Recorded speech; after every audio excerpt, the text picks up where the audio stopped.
Welcome into the Gaming Discourse. I'm Tyler Frater alongside Richard D. the Cruz. Hello.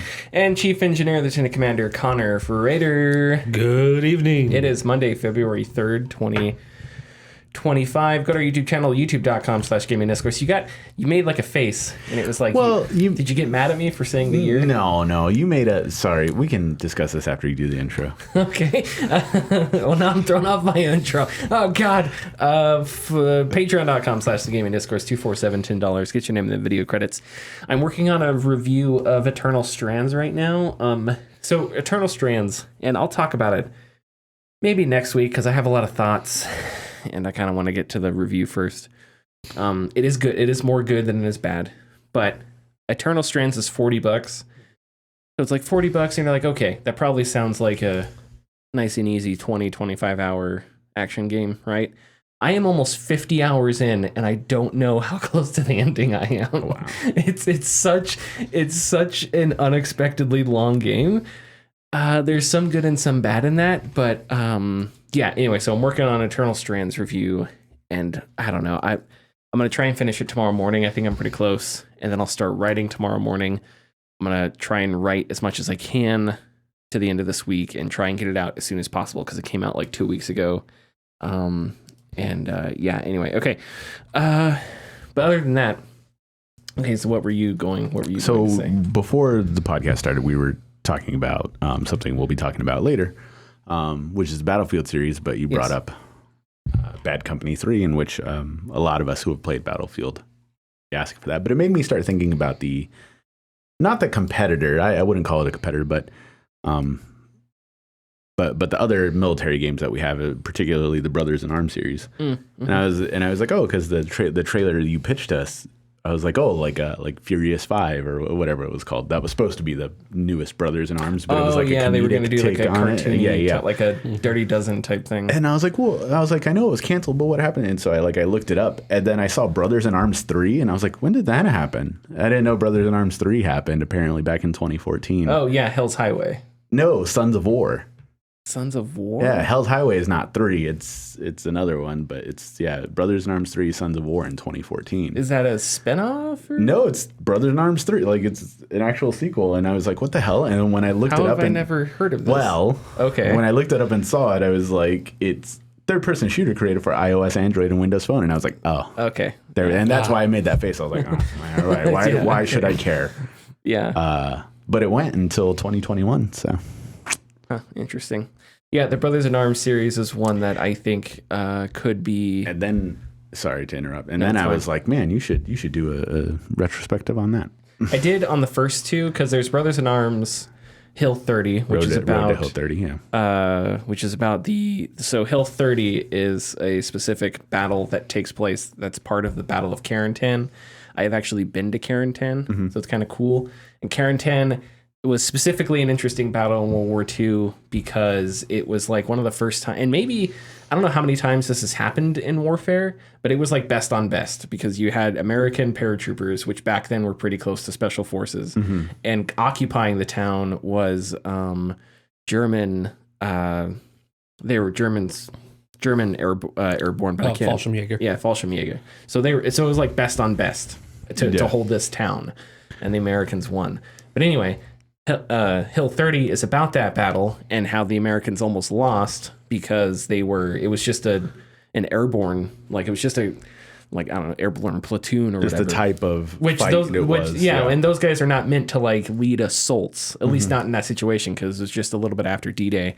So it was like a really interesting game because it was also, it evoked like the sort of a sense of dread because it began with them almost losing the battle. And then it went back to D-Day and you went up to the end or whatever. But yeah, that's a series that I think was innovative for the time. And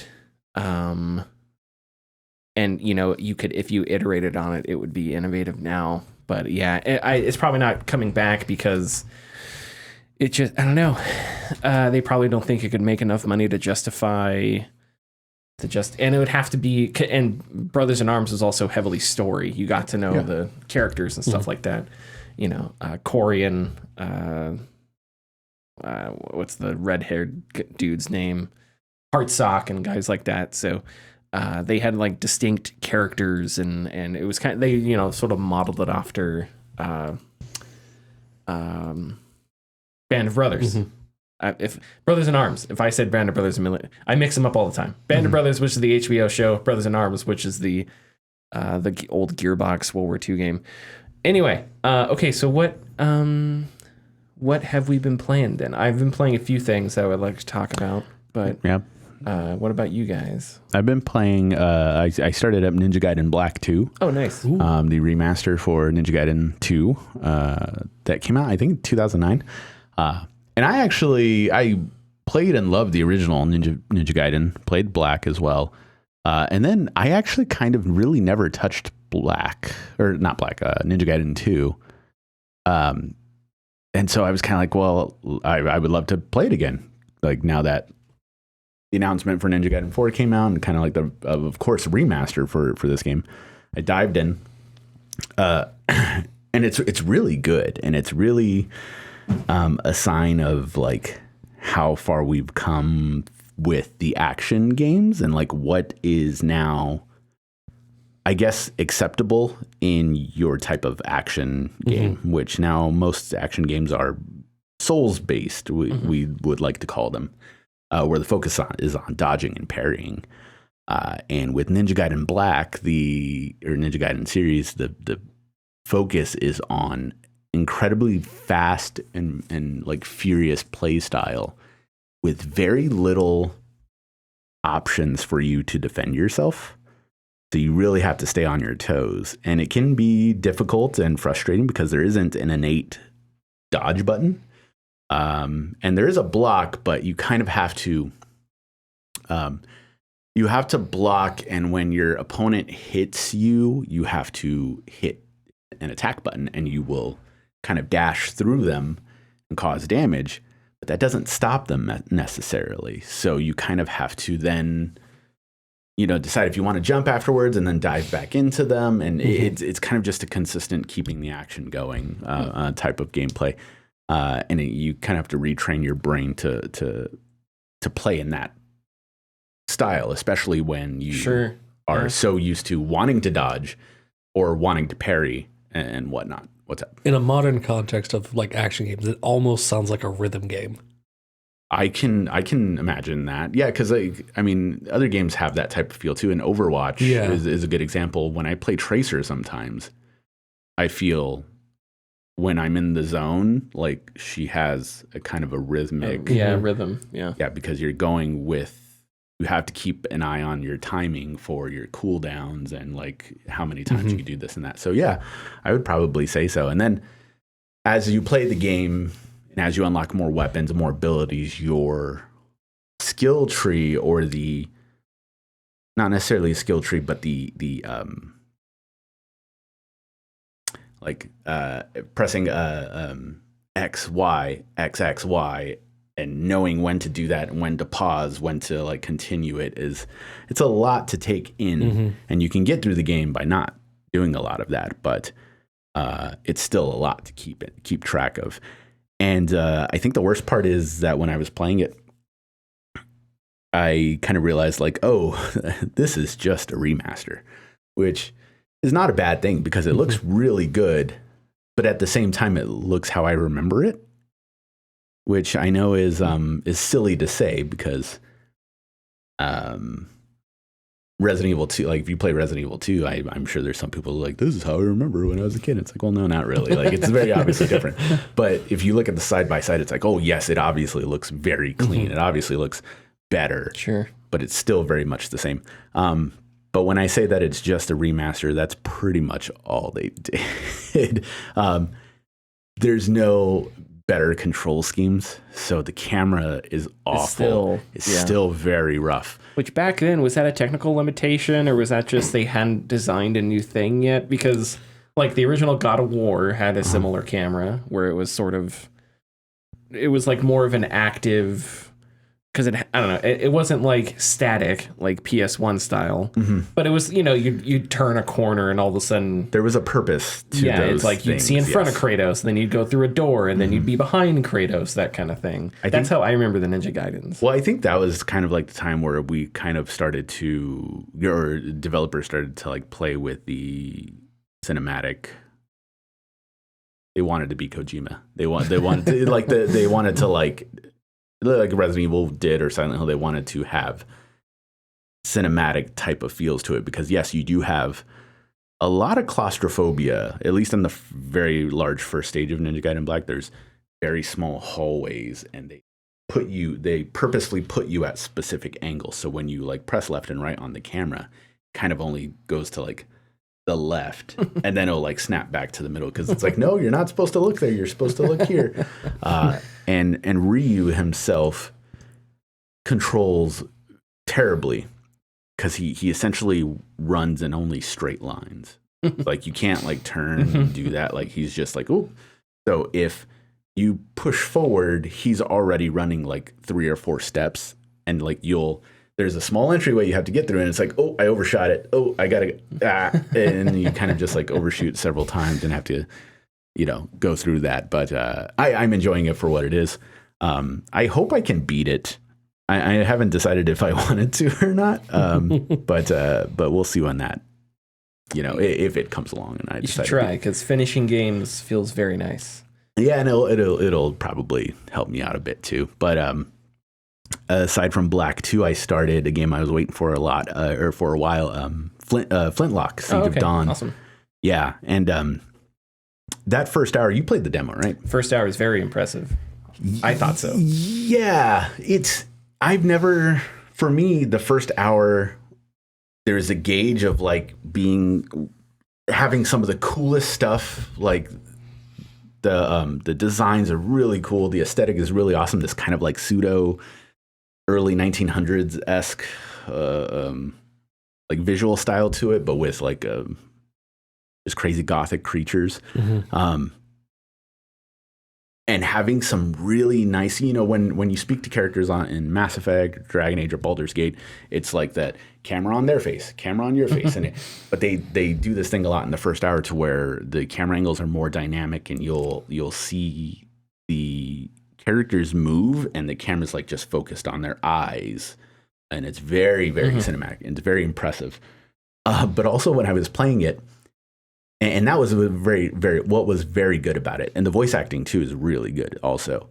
But I also was just like, man, this is very 360 PS3 era like style. I can see that. Yeah.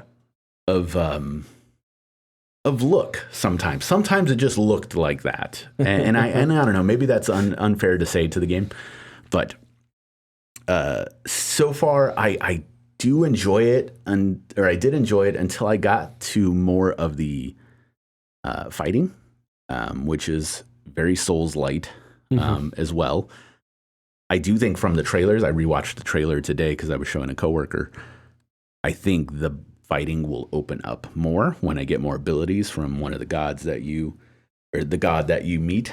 But I think it's very sloppy, like the mechanics for the fighting, because there's, once again, Souls-light, so there's parrying and dodging, but it also it makes it seem as if dodging is your best choice rather than parrying, because when you have enemies thrust at you, I will time it to where I will parry their thrust, but it doesn't matter if the blade is right here when you parry. It matters that the blade is further in and then you parry. The timing is off. Okay, I've felt. Right.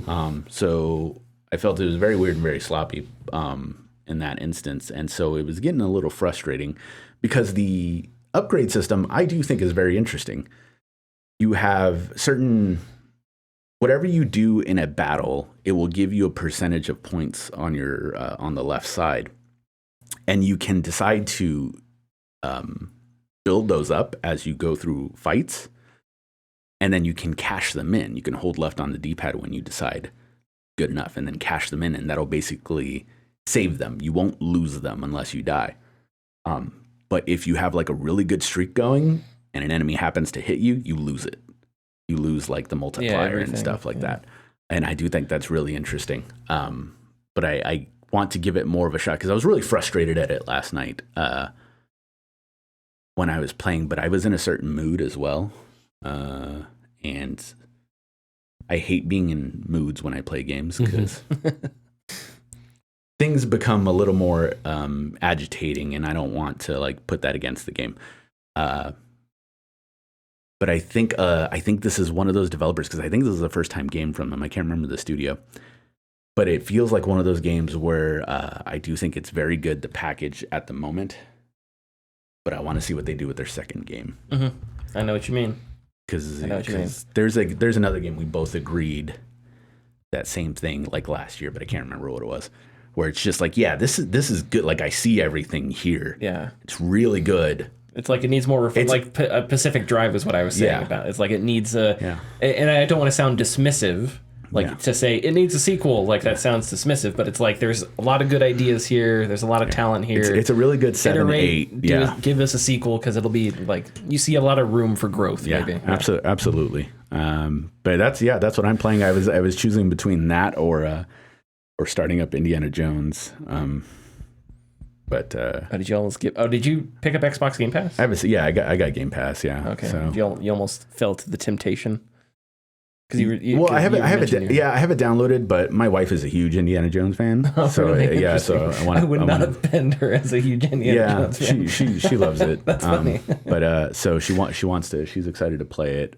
But I might just have her watch it. But Vowed comes out next week. Yep. And I'm like, is that next week? Yeah. It's the 18th, and then if you pre-order it, you get it 5 days early or something like that. I'm not going to pre-order it, but. Oh man, I got to play some video games this month. Right? No, because I forgot April is next month, and South of Midnight and Expedition 33 come out. Oh yeah, we're in April. February now. Yeah.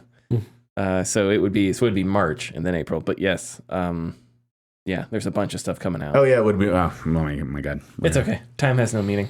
Time is a flat circle. Not nowadays. Yeah. Connor, what is? So speaking of finishing games, I wrapped up Mass Effect 2. How dare you? Congratulations. Thank you.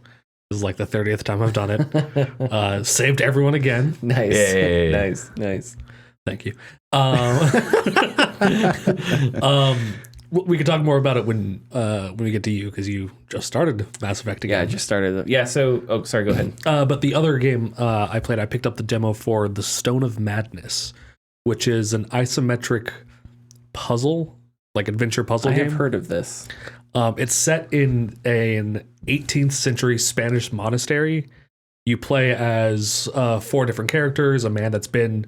so the monastery has also been converted into like a sanatorium and a sick house. So a guy that's been institutionalized there, a priest that's being hidden there for some reason that you find out later in the game probably. There's only so many reasons they hide priests. Just ask the New Orleans Saints. Sorry. And a woman that's there, ambiguous. Like I hadn't gotten to that point yet to figure out why she was there. But each character has a fear that is like assigned to them. Like the priest hates seeing corpses. The man that's been there the entire time is afraid of the dark. The woman's afraid of fire. And so there's these areas that you have to like guide them through avoiding these things so that they don't lose their sanity. Because cool. each character has their own sanity meter and their own hit points. Nice. All right. Yeah, that sounds pretty neat. Mm-hmm. I've always thought it'd be cool to have a horror game, I guess kind of like Heavy Rain, like Quantic Dreams games, where you start off with like 5 characters, and then if one dies, it's just permadeath. They're just dead. Just keeps going. I guess games have kind of done stuff like that, but in the style of like not a Quantic Dream style like game. Until Dawn. Well, that's also like a Quantic Dream type. Like, anyway, I knew you were gonna fucking sue me. Quarry. Oh yeah. Another Quantic Dream doesn't matter. So I finished Veilguard. I enjoyed it. The ending was fine, I guess. And I think I'll share more opinions on Veilguard when we talk about the BioWare stuff. But yeah, finishing Veilguard made me want to play Mass Effect again. Because Connor, you keep talking about your Mass Effect playthroughs, and Yeah, so I was like, okay, and it was $5.99 the Legendary Edition. Yeah. Which runs great on the PS5 and everything, 4K textures, 60 FPS. So I was like, yeah, okay, maybe this will be a fun thing. And I started playing. I didn't know how far I was going to get because I'm in the same boat. Like, Avowed's going to be my next main game. And I was like, okay, maybe I can squeeze this in between now and Avowed. I don't know, if I play every minute of downtime I have, if I play Mass Effect, maybe I can finish this puppy before Avowed comes rolling around. But yeah, I forgot in Mass Effect so I only played Mass Effect through once, and that was when it first came out, and I think I rented it from Blockbuster. I don't think we actually owned it. But No, we didn't. I was a kid, and I had no idea of like the political implications of anything. Yeah. But Spectres are basically splinter cells. Like, you're given the fifth freedom to do whatever you want, and you can wield that in really horrible ways if you want to. So the game is drenched in that sort of militaristic, you're given immense power. How do you use it? Which is interesting. Also, I don't know if it's written like this on purpose. I don't remember, but a lot of the characters are really abrasive, and they all come off a little mean when you all first meet them in a way. Garrus is a cop who is like, I wish there wasn't so much red tape so I could just get the criminals. And it's like, Garrus, you can't just punch everybody. Of course, Rex is just looking to murder people right off the bat. Yes, sir. And then like I had a scene where, which is fine because Rex, that's like his character, but it was like to see it so explicit from the beginning. And of course, my wife didn't know about the Shepherd Rex meme, so I showed her that because that's, Shepherd Rex. Shepherd Rex. Anyway, so I showed her that. I also found a video that I thought was hilarious on YouTube back in like 10 years ago now. More than that, 13, 14 years ago. Where I remembered it was the scene where Tali from Mass Effect 2 takes off her mask. But instead of so they edited it so Tali takes off her mask and then it cuts back to Tali's mask. But instead of her mask, they put Shepherd. But Rex there. It's just a video, and I looked for like 10 minutes on YouTube. I was like, I know I've seen, and I found it. I was like, yes, there it is from like 14 years ago. But anyway, but there was this one awkward moment where I was in an elevator with Garrus and Tali. And out of nowhere, I mean, out of the blue, like it's a nice elevator ride. There's music going. There's some radio chatter about like, people are lost on this planet. And you're like, oh, that sounds mysterious and fun. Better log that. And out of fucking nowhere, Garrus is like, so Tali, you guys created the Geth. Sucks for you guys. It's like, Jesus, Garrus. And Tali's comeback is like, oh yeah, Garrus, who created the genophage again and used it against the Rex Krogans. people, the Krogans? And and of course my Shepherd is just like super awkward, just listening to these two racists have at it. I think obviously, as the games go on, I assume they warm up to each other and stuff like that. And so these and the Mass Effect universe to begin with is already one where everybody is suspicious of each other. There's like racial resentments, species resentments, right? Because of previous wars and stuff like that. And of course, the overarching story is they all have to band together to defend the galaxy against a greater evil, yada, yada, yada, smash cut, color change. No. But anyway, but I'm still having a lot of fun. I went Vanguard because I was like, it might be fun to do pistol wielding charm all the way up, sort of a scoundrel type character, going mostly Paragon, but every now and then I'll throw a renegade choice in there just for fun. It'll be a little spicy. Well, yeah, It'll be a little snarky. We'll spice things up. So I don't know how far I'll get in before Avowed comes out, but I'm gonna keep playing it. And yeah, I just landed on. Well, the first thing I did was when I opened the galaxy map. My wife was sitting next to me. And I was just like, check this shit out. X. It's like, yes, it's the song. It's the greatest song ever. And then, of course, when you open the galaxy map for the first time, it starts zoomed in. So it's like zoom out, zoom out again, and then you're at the galaxy. It's Zoom like, and enhance. it's like, yes, and then you see the galaxy. And of course, 13-year-old Tyler my brain was just tomato soup at that point. Just zooming out and seeing, you can go all these stars, what? And I'm still kind of like that.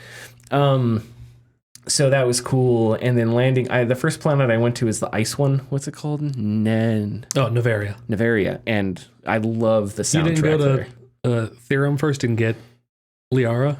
No, I thought Fucking loser. I was going to do that next. I thought about it, but then I was already landed, and I was like, it'd be awkward if I just landed and took off, right? So I do that all the time. so I'm just gonna. I'll leave it like, shit, I forgot to turn to that mission. Go back. So I'll get Liara after this. I knew I was probably missing content without her there or something. Actually, maybe I should go back because the matriarch is supposed to be there, but I don't know. Only content you miss is if you take Liara with you on that mission. But since you're playing a Vanguard, you already fill the biotic role. And I turned up the difficulty too, just to see if I could get a little bit more strategy out of some of the combat mechanics and stuff like that. Okay, so that's to the side. One of the other things that I'm getting into, so my wife also got me a HOTAS for Christmas, hands-on throttle stick, I think. I've always kind of wanted one, but not like super bad, so it was a nice surprise. And I've always kind of wanted to dabble in flight sims and check them out. Yeah. Don't do it. So Not 2024. Don't do it. No, I downloaded Microsoft Flight Simulator 2020 through Game Pass. Okay. And I played that, dabbled here and there. But one I've always wanted to play is IL-2 Stormovik, which is a World War II flight sim. That's an old one. It came out like 2013, but it's one that they've updated since. So they've continuously released new aircraft, it's kind of like a live service sim thing. It's kind of weird, but Is it really? There's not like microtransactions. Everything costs a lot. Like a new airplane is like the price of an entire game. I'm not going to sit here and argue whether or not that's appropriate, but they've released, new campaigns with new aircraft, and the aircraft are really detailed and complex.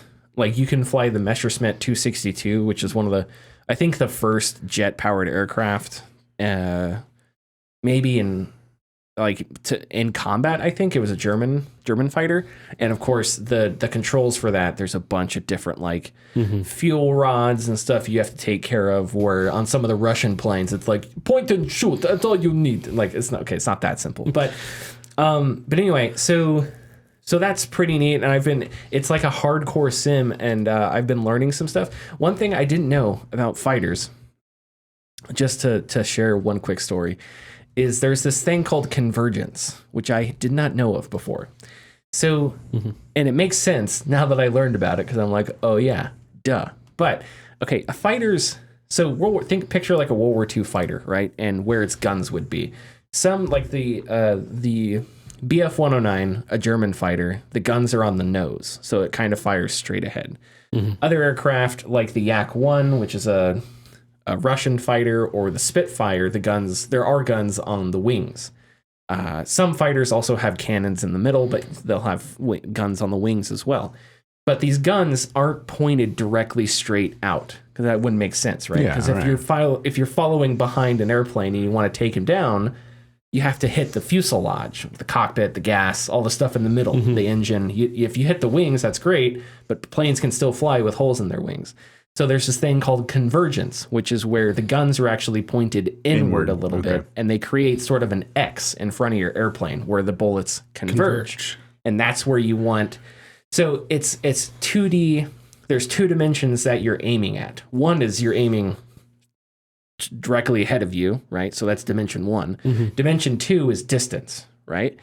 Because unlike if you're firing a rifle and the bullet goes relatively straight, your convergence is directly ahead of you. But with an airplane, your convergence is you have them pointed so that 100 meters in front of you, that's the optimal position to shoot. Well, I had no idea about this. So I was flying and I was like, man, I suck. And then I was like Googling, going through forums, and what is this convergence thing everybody's talking about? And I like Googled World War II fighter convergence, and I was just like, oh yeah, that makes sense. So all the fighters have like different convergences, but the BF-109, because its guns are in the nose, the convergence is less of a thing to deal with because the bullets are already sort of straight ahead of you. So you don't have to angle them as much as airplanes that have the guns on the wings, because now there's a 10-meter gap between your rounds. So you have to turn them in so that they cross at your target.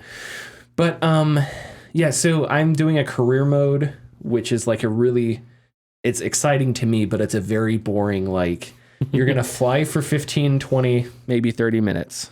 There's going to be a tank on the ground. You have to bomb that tank. Then you're going to fly 20 minutes back to base and land. That's your mission, and you have to do that every day. Watch out. There is AA, and there will be BF-1 because you're a Russian, an Il Stormovik, which is like a ground attack fighter. And there will be enemy fighters coming after you. So it's like, it's a simulator. So it's meant to be, realistic, procedural. It's not like super actiony, super exciting or anything. The fun stuff is like, ooh, I have a crosswind. I'm going to have to land in a crosswind. Oh boy. I hope I survive this and don't end the mission crashing. But so I'm excited to get into that and see how far I make it in career mode. And yeah, eventually I'll get some of the campaigns where you fly different missions and stuff like that. And I have read like the campaigns that take place in Britain and France, like the D-Day campaign. You do have to just fly across the channel. Your mission is you're going to cross the channel. There's going to be something you bomb and you got to go right back. So it's just for a good 20-minute stretch there and back, or maybe even more, I don't know, 45 minutes. It's just going to be featureless nothing. And you're just going to have to fly that. But it's a flight sim. So that's some of the, I find some of the fun in that and stuff like that. But so yeah. That's crazy because like the IL-2 Sturmovik, I'm only familiar with like the PS3 and 360 version. I didn't know the PC version just had so much more like expansions and add-ons to it. It's pretty, I don't know. Cool. Yeah, I don't know how I don't know anything about the console versions. Yeah. But this one is like a real simulator. I was flying a plane and I was just trying to do fun maneuvers, and I did some maneuver that screwed up the engine, and the engine broke and shut off. And I was like 8,000 feet in the air. I was like, well, guess I'm going down. So there's if you get shot, you don't have a health bar. It's just depending on where you get shot. Right. So I've been shot to hell, but like my pilot's just barely holding on, and I'm like still piloting around and stuff like that. So yeah, it's a sim, which makes it a lot of fun and educational. And there's I'm really bad at it. I really have to like learn how to get better. But I'll report more on my progress at a later date. And also on Mass Effect. Okay, let's hit the ad and talk some news. Thanks for listening. If you like our content, please consider subscribing or leaving a like and comment. You can find us at patreon.com/thegamingdiscourse. And our tiers are $2, $4, $7, and $10 and include getting your name in the video credits, early access, and access to our Discord server. That sounds kind of relaxing. No. Okay, sorry. All right, so we're going to talk about these BiowWare layoffs. BiowWare released a statement written by Journal Manager Gary McKay. I'm going to read a part of it here. Quote, now that Dragon Age The Veilguard has been released, a core team at BiowWare is developing the next Mass Effect game under the leadership of veterans from the original trilogy. In keeping with our fierce commitment to innovating during the development and delivery of Mass Effect, we have challenged ourselves to think deeply about delivering the best experience to our fans. We are taking this opportunity between full development cycles to reimagine how we work at BioWare. Given this stage of development, we don't require support from the full studio. We have incredible talent here at BioWare, and so we have worked diligently over the past few months to match many of our colleagues with other teams at EA that had open roles that were a strong fit. Today's news will see BioWare become a more agile, focused studio that produces unforgettable RPGs. We appreciate your support as we build a new future for BioWare. More specifically, because the statement was kind of vague and weird, Jason Schreier reported that late last year, BioWare employees were loaned out to other teams at EA to work on projects until the next Mass Effect game was sort of ready for a mass... to start full production. To start full production, getting more people working on it and stuff like that. Yeah. So that was the idea. They were temporarily working on other things. Of course, but this week, the group was informed that those were now permanent relocations and that they were no longer BioWare employees. So if they were moved somewhere within EA, they're now working there instead of at BioWare. Mhm. So there's that. And also around 24 people were just laid off, bringing BioWare down to less than 100 people. I'm going to read from Schreier's piece in Bloomberg. Discussing EA's poor financial results. The poor results were largely due to underperformance of EA's latest soccer game, but the company also said that Dragon Age: The Veilguard reached 1.5 million players, missing sales expectations by 50%. What may be most surprising is that EA, which has a long history of shuttering studios after a failure, is keeping BioWare around. The studio has failed to release a hit since 2014's Dragon Age Inquisition, but many observers and staff blame EA for the situation they put BioWare in, canceling an early version of Dragon Age in favor of one that would be required to have live service multiplayer component with recurring revenue, only to then reverse course, reverting once again back to the single-player format. It would be difficult for most game makers to release something great under those conditions. Okay, so yeah, I wanted to talk about my experience with Veilguard a little bit, but I don't know, thoughts on BioWare. It feels like we're kind of back in the same spot that we were right after Anthem, which is disheartening. I don't know. Yeah, I'll let you guys. Okay, with that 100 people, they're going to split them into 3 teams: red team, blue team, and green team. Got to get those endings correct. Not funny. You got to get Got to get those endings kidding, right. Just kidding. I don't know what to say. Like, I mean, yeah, this sucks because we already know how good of a developer BioWare is, or it can be. But it seems like every step of the way for their last several releases, EA has been the one to cause all of the issues behind these development, and will blame BioWare for them as well. So it sucks that we're so close to BioWare being shuttered, but it's wholly 100% EA's fault for not letting them, not trusting their developers to deliver a good game.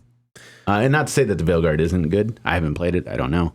But I can assume, and I don't know how you feel about it, it's Dragon Age has an identity crisis. Yes. Kind of. It always kind of has, yes, because I really liked Origins. I thought Origins was really cool. Very harkened back to the older CRPGs. Yeah, CRPGs, thank you. Yep. Yeah, but then they were like, no, action adventure for number 2.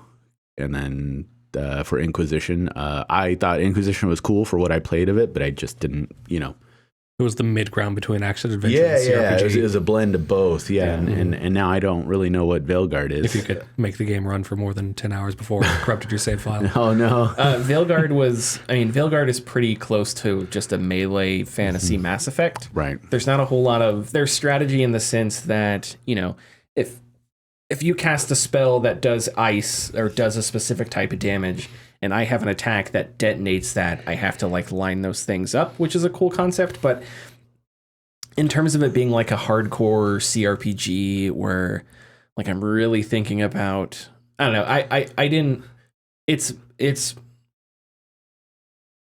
in the same realm as Dragon Age Inquisition, but it's less of a traditional RPG. It's closer to like a Mass Effect action adventure. That doesn't mean there isn't RPG elements. Class matters. How you upgrade your team matters and stuff like that. But it's not like, real intense CRPGs like Dragon Age Origins or your Baldur's Gates or anything like that, where it's like you have a spell that you use once every 6 hours to counter a specific type of enemy or something like that. It's nothing like that. There was a lot of stuff that was weird about the Veilguard. The writing, I mean, people have complained about it a lot, but I think there's a lot of truth to it. The writing, I think, lacked a certain bite to it. I don't know. In Dragon Age, you feel the politics of the world. If you're an elf, you feel some of that racism, some of that bigotry. If you're an elf in Veilguard, it really doesn't matter. I don't know. It just doesn't feel like the world is reactive to you. It doesn't feel like the world is it's harsh to say. Sometimes it doesn't feel like it's a living thing. The open worlds are really kind of static and lifeless in a way.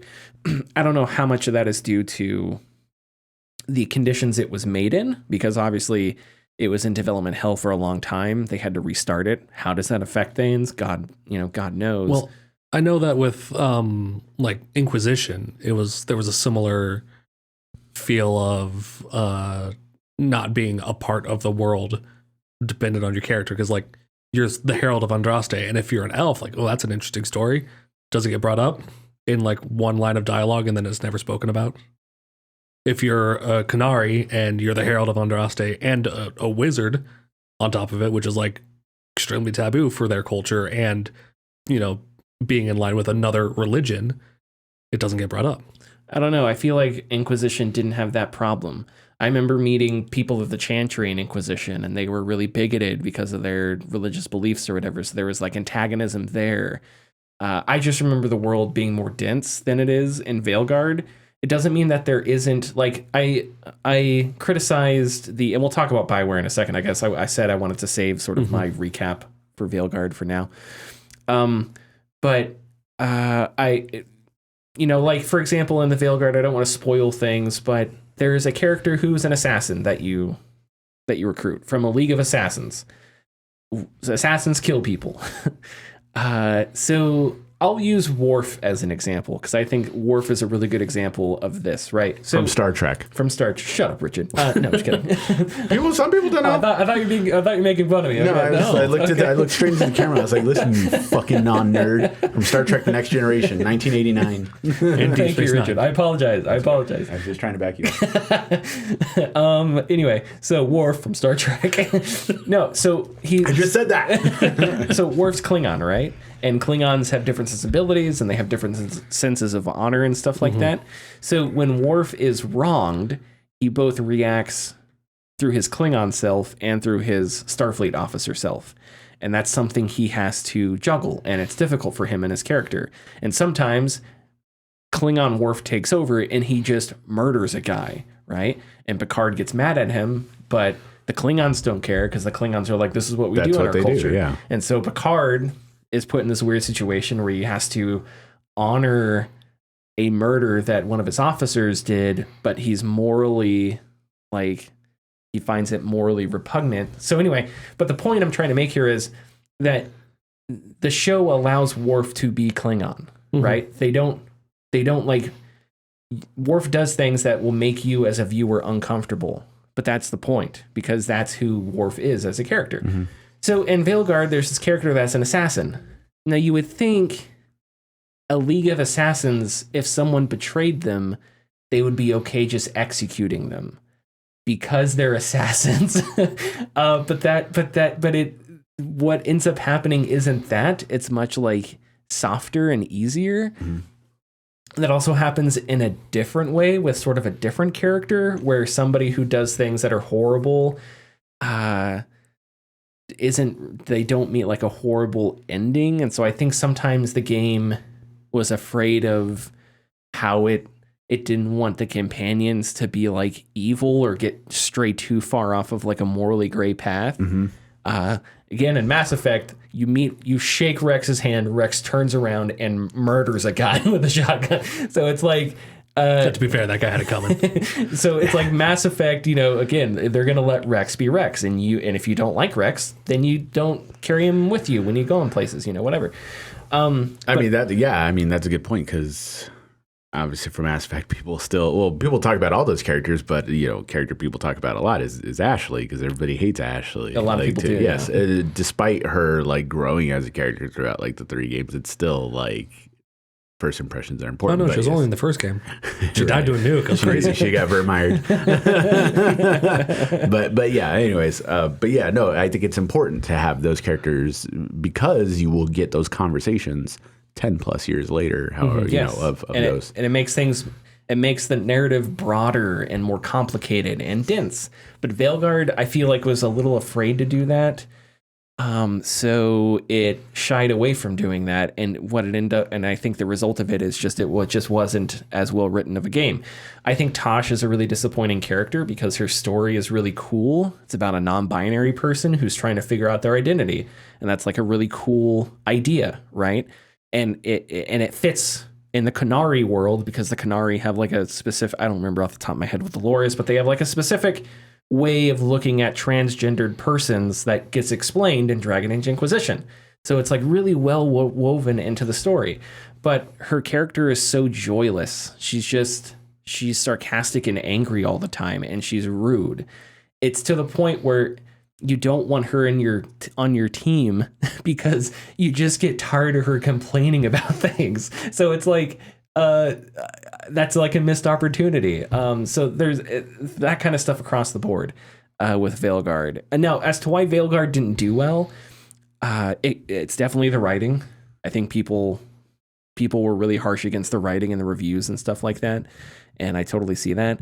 I also think the art direction put a lot of people off. And I tried to keep an open mind and get around it, but toward the end, I couldn't get around it. I felt like the art direction was a departure from what we usually see of like a quote unquote realistic looking BioWare game, right? First trailer was a turnoff for a chunk of people. And then the gameplay looked a little better, but it's not just the way the characters look, it's also their expressions. It's also some of the music. I think I explained to you a couple times, like in some scenes, there's like, especially with Emmerich, who is the necromancer that you get, there's like a fun, almost like Disney-like whimsical soundtrack when he's doing his necromancy things. And it doesn't make any sense because it's funny and light, but he's like this really intense necromancer. He's a nice guy, and he's also in these intense situations. He has this villain he chases after in his companion quest, and this villain is really evil and has all these evil plans, but it still does like little fun like weird, like whimsical, silly soundtracks when he in his cutscenes, which doesn't make any sense. So it's like it's a mashup of tone that again could have been due to development, because they just didn't have the development down or whatever. I don't like because of the development cycle. So it's like maybe they decided on a tone here. A year later decided, I don't know, things got messed up. So now it's a game with all kinds of weird stuff like that. So that's another example. So it's not just the art direction. It's also like the tone of the game and the soundtrack and all those things come together. And I think that was probably another turnoff for Veilguard is people saw the sort of, I don't know, softer, not totally brutal legend, but not realistic art direction, and it kind of just it didn't make them interested.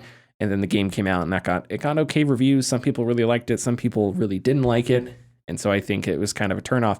I think if it would have came out and it was really, really good, it would have done fine. Combat's kind of the same thing. Combat plateaus really quickly, and then it's just like okay. And then as you level up your character, it's like, all right, plus 10% fire damage, I guess. Sure. What this upgrades control abilities. Okay. Like I'm not after that. I'm not really building a character. I'm just you go into the radio wheel and you just select a thing. And if combat were better, that stuff would be okay. But the problem is combat's not that good. The leveling system isn't that good.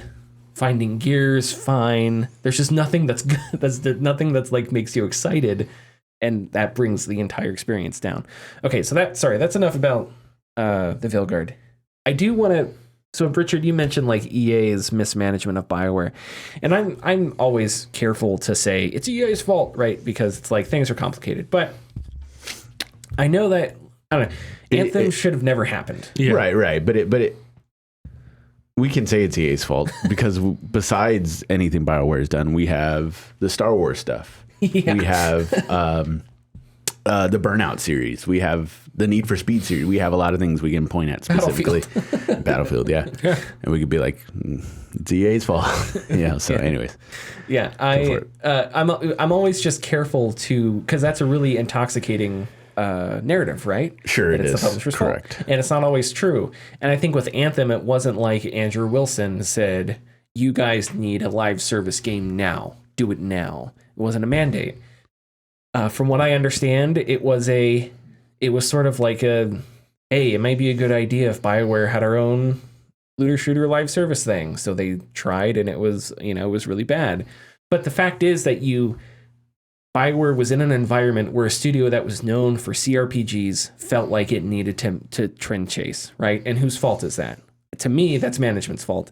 Because if management is creating an environment where your studio that's not known for that they know they don't have to make that, then they don't do it because they're supported or whatever. But for whatever reason, that didn't happen with BioWare. And obviously Frostbite was a lot of trouble for them as well.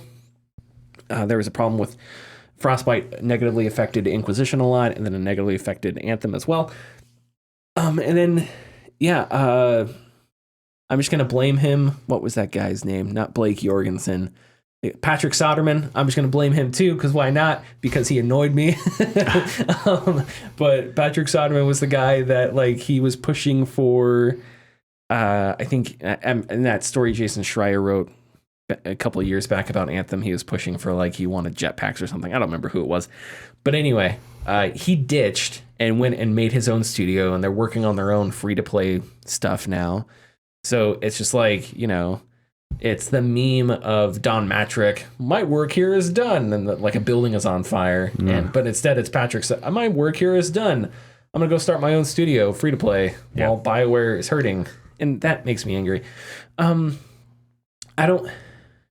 To hear that it's under 100 people, I don't know, I wish people weren't laid off, and I wish BioWare would just say layoffs. Yeah. I don't know. Quit with the flowery PR language. Treat people like adults. One, don't fire them, maybe, if you don't have to.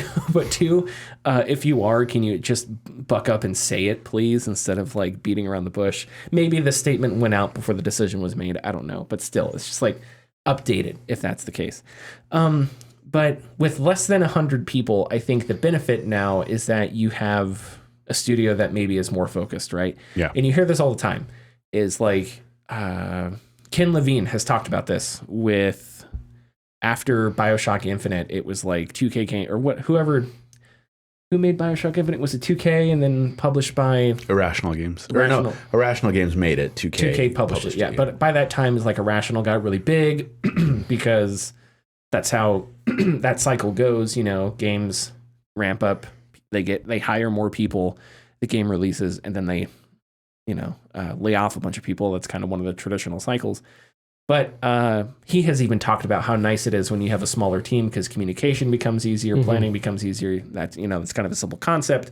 So I don't know, if you have a bunch of Mass Effect veterans and you have a team of less than 100 people, maybe that's a good environment for BioWare. They don't have to worry about, they're not working on Star Wars The Old Republic anymore. That's gone. They're not doing Anthem. And Dragon Age right now, I don't know if the Dragon Age series is dead, but it's definitely in stasis. Veilguard ends with a cliffhanger, a pretty explicit cliffhanger, kind of a eye-rolling cliffhanger. It felt very Marvel-y, which again is something that people should try and get away from.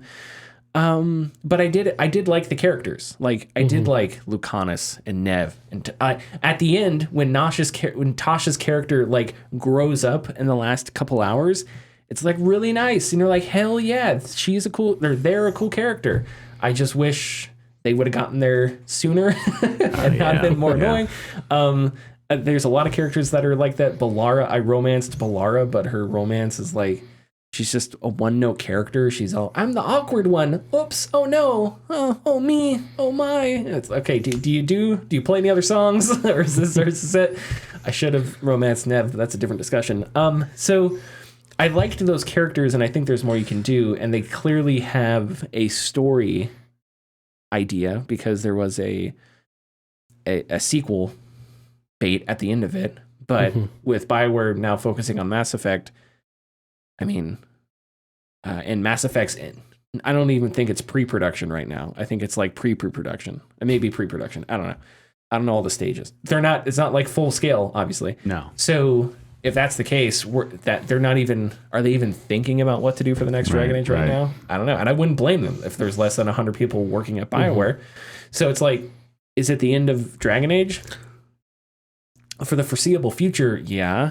But if we do get a new Dragon Age, it won't be until the late 2020s, if not the early 2030s, assuming humanity is still around. So I don't think Dragon Age is dead. To quote Frank Zappa, it just smells funny. It'll come back. Originally they kind of alternated between Mass Effect, Dragon Age, Mass Effect, Dragon Age. Well, they had multiple teams back then. They did. Yeah. But now with a more focused team, you do one, then you can just pivot to the other one. Yeah. Pivot back. That's a lot riding on the next Mass Effect. The next Mass Effect has to be a hit then, right? And you have to hope that EA goes, oh, you just made a hit with Mass Effect, with the new Mass Effect game. Okay, well, we're gonna give you 200 new employees. The next Dragon Age game, you have to sell 50 million copies because that's what you did with the new Mass Effect game, right? Yeah. Because AAA executives are morons. So it's like, instead of giving them the environment where it's like, hey, you did great with, let's say they did great with the next Mass Effect, which everybody hopes. It's like, okay, fine. Take your time on Dragon Age because you're a small studio. You don't need to do a 50 million, unit shipping hit for the next Dragon Age game. But I don't have any faith in EA that scenario would take place. The next point of my 6-step plan of how to do a successful BioWare was just remove EA from Earth. Yes. Now that is an interesting idea. Because it's removing EA from Earth. Let's do it. Well, yes. Putting Andrew Wilson in a cage. Straight to the moon. Put Andrew Wilson in a cage, but every wall is an AI generated NPC that talks like an investor. And because Andrew Wilson doesn't eat or sleep, he's like the Terminator. He just turns from wall to wall. I believe in our services, and generative AI is the future. And then it's like, I'm taking this joke too far. Anyway, the point is he's a robot. Okay, so I had a thought and I have completely forgotten it now. Because you mentioned so divestment, right? Could that be something with all these? I don't know. Obviously, it's fraught because with all these studios being bought up and sold, that hasn't always been a good thing. Look at Embracer, right? They bought everybody and they just laid everybody fucking off. But if you're EA and EA sells microtransactions, they're not a video game publisher anymore. They do video games on the side because people like good single player games, and their big business is selling FIFA Ultimate packs to guys that go, if I want to be a red, I'd be a right Muppet. That's their main market, right? It's FC now, not FIFA. And that's why it's failing. You might be correct. But why not, I don't know, why not just rid yourself of BioWare? Say, you know what, we don't need BioWare anymore. We'll give it to PlayStation. We'll give it to Xbox. We'll give it to, I don't know who. Give it to BioWare. If maybe go independent, I don't know. I don't know how that would work. It's wild because I think about it, and in less than 9 years, we got 3 Mass Effects and 3 Dragon Age games.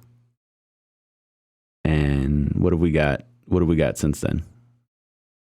Well, we got Inquisition in 2014, Andromeda in 2017. Inquisition was the 3rd Dragon Age game. Oh yeah, you're right. You're right. So we got Anthem, Andromeda, and Veilguard. Yeah, and Mark Dara actually has that's in another almost 10 years. Yeah, Mark, he did a fascinating video where he talked about sort of because he worked at BioWare up until 2020 or whatever, right? So he was there virtually its entire life. So he talked about sort of the like a star started small, suddenly BioWare expanded as their games got popular and they had multiple franchises. And because of that, you had multiple teams overlapping, working on different things at once, right? So all of a sudden, BioWare was huge. And then, because of a confluence of factors, including the cost of games, EA shifting financial priorities and stuff like that, it starts to shrink because now you're making fewer games and you have fewer studios and you have focus on fewer things, but those things are really big. To now we're in White Dwarf stage where It's really small. It's kind of back to the 90s, and you're focused on one thing right now, which from a development standpoint, like I said, is cool because it's like, hell yeah, take your time, less than 100 people, think of a really cool Mass Effect idea, run with it, ship it, sell it, it'll be great. Yeah. But like if EA were a better publisher, that'd be more hopeful. If EA is like, we hope that your next Mass Effect game is a huge hit because we don't know what else to do with you. That's not the support you want from your publisher. And yeah, which is why I think, I don't know, Connor, you kind of mentioned it. Maybe if it's possible, maybe just selling BioWare is the better solution for EA because they've just mismanagement. So it's mismanagement for the past decade, if not longer. So do you really need it? Because you're making so much money from Madden and FC and stuff like that. Why even toy around with BioWare? You don't know how to manage it. You don't know how to support it. So it's like, just let someone else take it. And are you telling me like Microsoft wouldn't buy BioWare for, I don't know how much, I'm sure it would be expensive. It'd be in the billions maybe, but because I assume for the IP and stuff like that, if you have less than 100 people working there, obviously the salaries and stuff like that. Yeah, why not just like sell that off or whatever? I don't know. That's just speculation. Obviously there's still a lot of talent left at left at BioWare. Veilguard was not a total loss. Some really cool ideas, some really neat cutscenes. At the end, I don't know what the ending of Mass Effect Andromeda is like, but you know how at the end of Mass Effect 2 and 3, or I don't know if this happens in 3, it's like there's a job to do, and you have to select a companion to go do this job. Well, the ending of Veilguard is like a 2-hour-long movie. It must have just been ridiculously expensive, but as you go through it, there are periodically, it's like, we need help over here, and you have to like pick one of your companions, but every time it's something different. So you kind of have to, and sometimes it's obvious. It's like, we need a necromancer over here. And then it's like, pick who's the best necromancer. And it's like, you've got one necromancer. But other times it's like, oh, you need a frontline fighter. Well, it could be Tosh. It could be Davrin. Like, who are you going to pick? What do you want? So you kind of have to make these decisions. And there's those tense situations where you're watching a cutscene and you're like, oh, God, did I pick wrong? Are they going to make it? That's really cool, and they kind of expanded on that. So if they were to like take some of that into the next Mass Effect, that'd be neat. But yeah, anyway. Okay. Is there anything else we want to say about BioWare? Not necessarily about, well, I guess it's kind of like a BioWare EA thing, but I think they also could have really benefited from doing a Mass Effect Legendary Edition type thing with the Dragon Age series. Oh yeah, maybe. And then you know just a re-release. That'd be interesting because if Ubisoft 6 years after the fact can release a Far Cry New Dawn 60 FPS patch that no one asked for, then yeah, they could do. Well, Ubisoft doing Ubisoft things. True. I was gonna say that what would make that interesting, because all the Mass Effect games are pretty relatively similar. All the Dragon Age games might as well. The first Dragon Age might as well have been made during the Renaissance era, and the second one could have been made during the 1840s, and the third one in the 80s. Like, they're so different. So if you were to do like a Legendary Edition, the challenges there would be interesting because they're just so different that it'd be big time whiplash. It'd be like if you hired Quentin Tarantino, Steven Spielberg, and I don't know, fucking Werner Herzog. Werner Herzog. That's a good one. Yeah. Werner Herzog's origins. Quentin Tarantino is Dragon Age 2, and Steven Spielberg is Dragon Age Inquisition. Dragon Age 4, I don't know. Who's the director that did Everything Everywhere All at Once? No, there's two guys. Yeah, there's two guys. Okay, but I was thinking Dragon Age Inquisition is probably like the guy that did The Last Jedi or something like that. Rian Johnson. Yeah, Rian Johnson. Yeah, he's like, if half the people love it and half the people hate it, I did my job. How about you just try and make everybody? I don't know. Sorry. Okay, let's move on and talk about Battlefield. We're getting long here, and then we'll get out of here soon.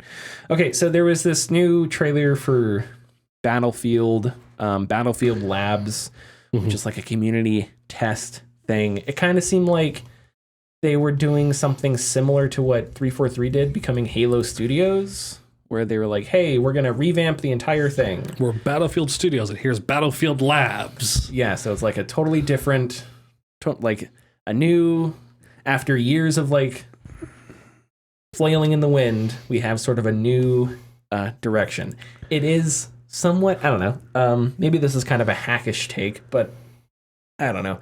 A giant company like EA going, test our game for us, community. It's just like, I don't know. I don't know. It's just, I understand wanting feedback and stuff like that, but that just makes me partially. So QA is for. Yeah, that's what QA is for, and I don't know what kind of feedback they're like going for in Battlefield Labs and stuff. But they have their own Discord. Mm-hmm. It made me somewhat uncomfortable because it is like we saw 4 seconds of the new Battlefield game, which technically looked good. It looked generic. It was pre-alpha footage. Yeah, it looked. I mean, the building came apart cool. Dudes were screaming, explosions looked cool, gunfire looked cool. It did look like a Middle Eastern city that we've seen in a billion video games that maybe we should think of something else to do at this point. Have the soldiers wear green. Let me see a tree somewhere. I don't know. But fuck it, go back to 1942. Or that. Or go sci-fi 2140. I don't know. Yeah, but that's what I was going to ask was what would we want to see if they're going to revamp Battlefield and stuff? What would we want to see from like a new Battlefield series? What are things that we're interested in, that we're not interested in? We joked about it before the podcast, but no, yeah, Bad Company 3. I want to, and maybe not Bad Company 3, but I want with the next Battlefield, a solid single player. Yeah. Yeah. And the thing about Battlefield 3 is you can, because it's so silly, I almost think that makes it easier to approach, because if you have to make a serious Battlefield game, then it's like, okay, we have to write a war story, and it's like, what do we do there? And in Battlefield 3 and 4, it's like there's the Middle East, and then there's guys in Russia that are stopping other guys in Russia, and it's like confusing. Battlefield Bad Company, none of that mattered because it was a stupid comedy. It was a helicopter fucking Tuesdays, man. Like, you know, and I'm sure the comedy probably hasn't all aged gracefully, but I think that made it a little bit easier because you could just lean into it being silly and ridiculous, and you didn't have to worry about. Who did you fight in those? It was just generic enemies, wasn't it? In Bad Company series? Yeah. It was like Russians. Yeah, okay. It was like Russians and maybe the Chinese. I don't know. Oh. Yeah. Russians are an evergreen enemy, so yes, yeah. It's okay that we keep shooting them. It's fine. Let's get out of the Middle East. Shoot more Russians. Everyone. No, I'm kidding. Kidding. Hey, no Russians. That's right. Remember. But I think that's probably a good idea. Or you do something like Battlefield Modern Warfare. Not a ton of people remember this, which kind of bothers me, and I bring it up all the time. Battlefield Modern Combat. It was Battlefield 2 Modern Combat, right? Yeah. Yes, it was. And it's like the campaign mode. I think it was like okay, but it had this cool mechanic where, say you're on the ground, you have a rifle, and there's a enemy tank coming down the street. Well, you could like look at an NPC with a rocket launcher on a building, and you could like swap to that rocket launcher guy or something. Yes. Had this neat little mechanic where you could do things like that. That hasn't, now obviously you have to build from that. Just swapping NPCs wouldn't be all that fun, but doing a Battlefield single player game where instead of it being like a linear experience, it was like a campaign where you're actually fighting giant battles or something, right? You kind of take the multiplayer, experience and you kind of give it a single player twist where there's actual NPCs and stuff like that. And you're given a battlefield, and the objective is go take this base over here, and then how you do it is up to you, whether you hop in a jet and jump out or drive a tank over there or whatever. I feel like Battlefield games should take advantage of being on a battlefield. A battlefield formula instead of trying to be like Call of Duty, which they were for a while. They were like trying to do what Call of Duty was doing, which is like action movie with uncomfortable politics. So it's like maybe lean away from that. But Richard, you haven't said much. Do you have? No, because I'm awful, and every time I play Battlefield, I'm like, that's Battlefield. I mean, the only exception to which was 2042. 2140. Yeah, I know what you're talking No, about. 2142 is the future one. Yeah. Which I thought was cool. That was a cool idea. That was the one with the drop pods and the motherships. Yeah, that was really cool. But yeah, walkers. 2042 was. I hate the idea of operators. We don't have to need to have, like personalities. Sure. In all of our games. I don't know. I think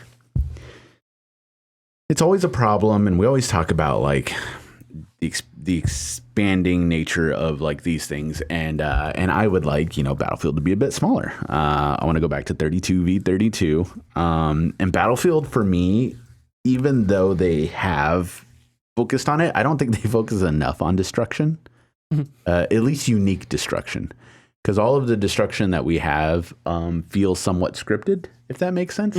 You can guess what places are going to. And that sounds stupid. I understand saying it right now. You kind of you would know where to attack to make it fall down every time. Where it's not as dynamic each round. I don't know. That's it really. I always some of my favorite times playing Battlefield has been Bad Company 2, like on online for Bad Company 2 and Battlefield 2 specifically. And I like the way that the Bad Company 2 series and just plain Battlefield are like Forza Motorsport and Forza Horizon. Bad Company 2 had that pseudo realism, but it felt fun. It felt arcadey in a sense. And I felt like it was probably the most well-rounded Battlefield game, like in my opinion. Yeah, I would probably agree. Battlefield 3 was pretty good too. But I do have worries about this battle, like the name of it, Battlefield Labs. Yeah, it feels like just them going, you do it. That's what I mean. It's kind of like crowdsourcing ideas, right? Like Fortnite is doing, like Roblox is doing. Like you do it. Like whatever. We had this conversation last week about like user generation. And we already know EA loves generative AI on their boxes. So maybe this is that. I don't know. I hope not. I hope it's not in that direction. That would suck a lot. Because you would end up like, because Fortnite does it, and I go in every now and again when there's something like I think it's cool I want to check out, but see how many things people create and how much it splits focus and like user attention, which isn't bad in the long at all, because people are still using your product. But it pulls away from originally what Battlefield that is. Curated experience. Yeah. And that's kind of how I feel about actually. I didn't think about it until yesterday when I saw there's a new update coming to Halo Infinite. But it's when you look at the Steam numbers, and I know Steam is not indicative of everyone playing it because everybody's probably playing on Xbox, but it's like the numbers are really low. And it's just like, well, what would make people play Halo again? Because Halo is a different type of experience than Call of Duty is, than Fortnite is, than Battlefield is. So you got to think about that. And it's like the last time Halo did something like that, everybody hated it, which is Halo 4. They added the click to run, and all that stuff. But yeah, it's tough to tell what's going to happen.